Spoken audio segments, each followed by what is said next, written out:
If you've ever felt like you were moving backwards in life, knitting has a word for that. In knitting, when you unravel your work to correct a mistake, it's called frogging. This is definitely one of the most frustrating parts about knitting. I've lost so many great projects to the frogging graveyard. I think of the frogging graveyard as those projects that you leave in the whip pile to never return to, just because for whatever reason, going back to correct the mistake feels like too much. As annoying and soul-crushing as this process can be, this is where the lessons live. Every undoing is a reminder that forward motion often begins with a step back. I'm kind of embarrassed to admit that I have not touched this cardigan since October. This is one of my favorite whips ever, the Loupy Studio cardigan. Unfortunately, she fell victim to the frogging graveyard. She had major issues, and honestly, I've frogged and reworked this cardigan so many times. It really just got to the point where I was so over it. I really don't even know where to start with this one. She had some sleeves issues, so the sleeves have been unraveled. So the collar, I guess technically, the technique is okay, but I don't like the colors, and I figure if I'm gonna frog, you know, the ribbing, I might as well frog the color too. The ribbing on this cardigan has given me hell. When I first started the project, I was going to make the medium size, and as I was knitting, I got to the point where you split off the sleeves like for the smaller size, and I tried it on and it fit over my chest. So in my mind, I was like, okay, you know what? No need to make a bigger size. I'll just go with the small. What I didn't account for was how the cardigan is supposed to be oversized on the top so that the cinched waist, you know, like when it comes in, mine is not oversized. So when I was doing the cinched waist, it makes the cardigan too small. So my first attempt at the cardigan, I got until about here, until I realized that I hated the color scheme. I remember posting it on stories and some people were like, I love the colors. Like, what do you mean? I love the colors, they're cozy. And now looking back on it, it's not that I hated the colors. I just wanted colors that were more true to me. And now that I'm comparing the old colors to the new colors, it's honestly night and day. Like, I love this color scheme. I really want to finish her. I was excited about her at the time when I started. She ended up having so many issues, and I started getting so frustrated with the fact that I kept having to undo and redo and undo and redo, and I got to the point where I was just like, oh my gosh, I hate this so bad. Everyone is posting their what I knit in 2025, and I'm not even gonna lie to you, friend, I'm having major FOMO about it because as a chronic whip abandoner, I make jokes about being like a whip abandoner and how I always cast on something new, and those are all fun and games until it's the end of the year and literally everything I've knit is still a whip. So I'm returning back to all of my old projects because, you know what, I really do love them and they deserve to be finished. First time around, I did the ribbing with the 4mm needles like the pattern suggested, and it was absolutely way too small. So I sized up to a 5. That was too small. And this right here is the ribbing with the 6mm needles, the same needles that are used to knit the cardigan, and it's still too small. So I'm just ditching the ribbing, the cinched waist ribbing altogether. I'm just gonna knit the body and stockinette, and then maybe like the last 5 or 6 rows I'll do the 1x1 ribbing. I've literally spent months trying to convince myself that nothing was wrong and that I didn't mind if the ribbing was messed up and that the cardigan didn't button up, but that's really not true. I love this project, but after making so many mistakes, it really felt pointless just to finish it. So today we're in a better headspace and we are going to frog our striped cardigan girl because she's so beautiful and she has so much potential. And even though undoing the stitches and undoing our work feels like erasing progress, it's necessary if we want to move forward correctly. We're going to start on the collar. I'm going to cut the corner a little bit and we'll see if the yarn starts to unravel. One of the reasons why I was hesitant to frog this project is because of all of the color changes. I'm going to be stuck with all of these itty bitty tiny pieces of yarn, and I don't like that at all. We're taught to think of progress as linear. Something I've always struggled with is black and white thinking, all or nothing thinking. When I'm focused on achieving a goal, the wins feel so big. They feel euphoric and the losses feel catastrophic. I think it's similar to the 99 nice comments, 1 mean comment theory. 99 people can say something really nice about you, but 1 person says something mean, and that's the thing that you think about the entire day. And so when something doesn't go right, quitting can easily be mistaken as self-care, because in the moment it really feels like it's a break from the disappointment. But I think what we often fail to realize is there's no such thing as failure when experience, when learning is your goal. And that's not to say that you can't take a break after a period of exhaustion or burnout or going really hard, you know. It takes a certain level of intuitiveness to know when to push and when to pull back. I have no idea what's going on with this yarn right now. I'm pulling it, now it's getting tangled up. That's one thing that I don't like about frogging, especially when you knit with wool. The fibers start to kind of like fuse together and like I don't want to rip it. There literally was a time where I tried to convince myself that if I quit the cardigan right now, I could probably knit a new one before, you know, I had time to fix the mistake. And even saying it out loud, I'm like, girl, be so serious. I think in my mind it had felt like I had wasted so much time already on this project. I should just cut my losses, you know, and chase the cast on high. That's literally how we ended up not having any knits to post for the 2025 wrap. I think sometimes though, after a major setback, you really just tell yourself anything, kind of as a way to soothe your disappointment. Friend, I literally have no idea what's going on right here. I'm gonna cut the very bottom, like the bind off edge. I have to cut that part right here. I have no idea what's going on, and I feel like the yarn is getting really tangled at this point. I hate 1x1 ribbing, and doing the bind off for a 1x1 ribbing, I swear you literally have to mentally prepare like an entire 24 hours before.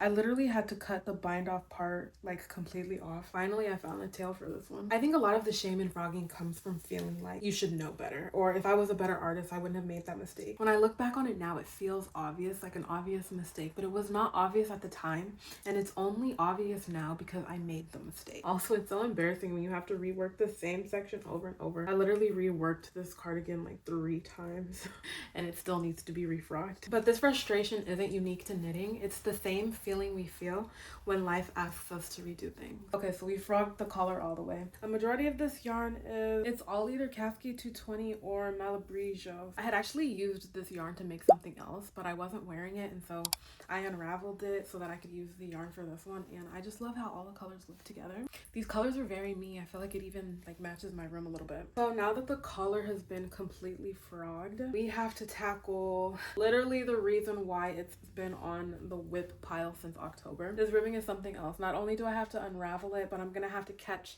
168 stitches on the body. So we have our work cut out first. My strategy, I guess, is just similar to the collar. We're gonna cut the 1x1 ribbing bind off. As tedious as it is, I never regret going back and frogging my work. The way that I see it is like, if I'm gonna spend all my time knitting something, I want it to be something, you know, that I'm proud of, something that I'm going to wear. And it's like, I'm not gonna wanna wear something that I can notice all of the mistakes that I was too lazy to frog. So I know frogging is necessary. I hate myself when I don't do it.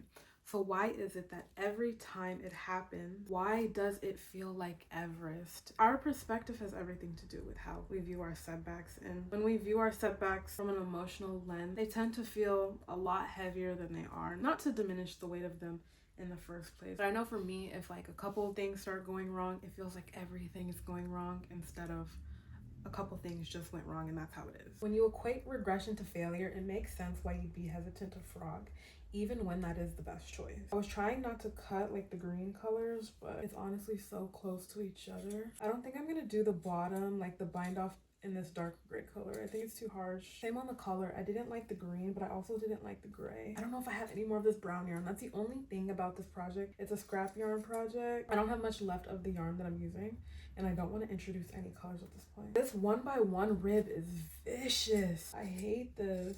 This moment sucks and it feels like you're failing, but we have to remember that this is the time where you learn. We've gotten most of the bind off. We're almost done. I'm really nervous to pick up 168 stitches. If you're creating and you're progressing, the frog is inevitable. It happens to all of us at some point or another. And so knowing that it's coming, knowing that there's nothing that you can do about it, you owe it to yourself and your art to make peace with it. This is literally why it's been in the whip pile since October. Being pulled back feels counterintuitive because logically it doesn't make sense. And in every other scenario, being pulled back is a bad thing. The ball being further away from your goal means that it's closer to your opponent's goal, and obviously that's a bad thing. And so naturally we equate backwards motion as something negative, and your brain thinks it's being logical by telling yourself that, not realizing that the situation is more nuanced. This poses the question, why do we associate progress with ease? If something's not easy, does that mean that it's not worth pursuing?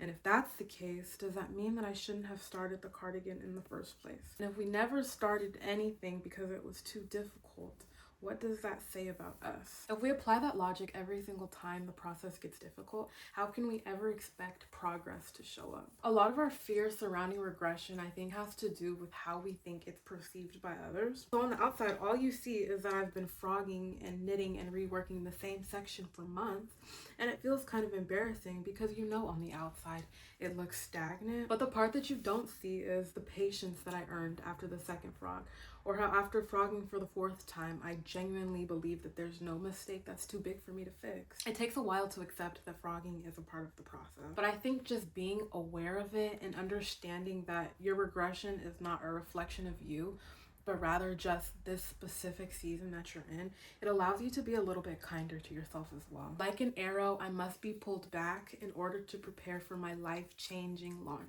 I love when you're frogging, none of the yarn gets tangled and it all just kind of pulls up together. I think that's what Lizzie meant when she said, "This is what dreams are made of." Restarting this cardigan is so special to me. I was excited when I started first working on it.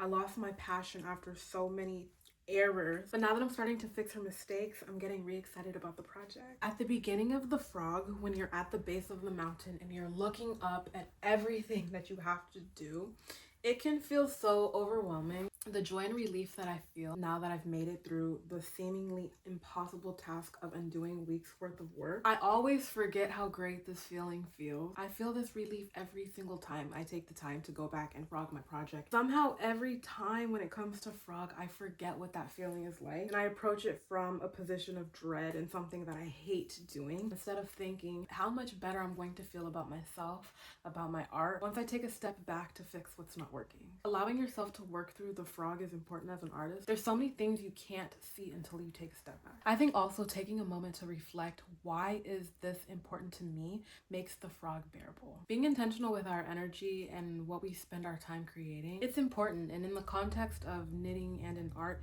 it allows us to identify our values.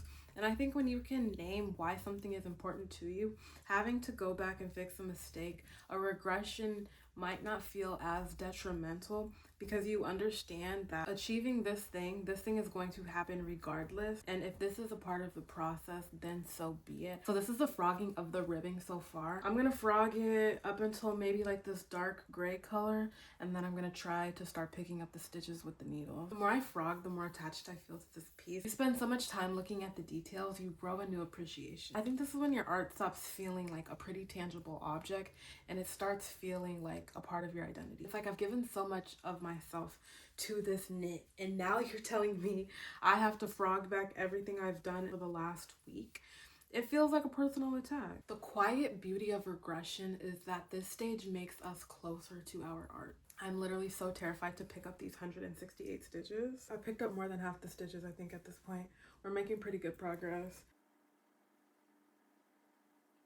Frogging is uncomfortable. I'm not just talking about the knits. And growth isn't always pleasant, but it's always worth it. I don't know how tall the ribbing is gonna be now that I'm going to stockinette for most of the cardigan. I'll just have to try it on, I guess, and eye it. Ah, she's already looking so much better. I didn't realize that the ribbing was so tall. I didn't realize that I had so much to frog. Now she's in a position where I can knit freely and I can turn her into what I know she can be. I'm so excited for this make. I'm so excited to finish all of my whips. I swear this year, and we're gonna clip this part of the video. Next year, this time, I'm going to have knits that I've finished. My goal is to try not to knit hop too bad this year, but I'm really excited to finish her. I have been so scared of frogging for so long. I've literally been putting this project off for months. Friend, you got this. The frog is inevitable, but so is the forward momentum that's soon to follow. Thank you for spending time with me today.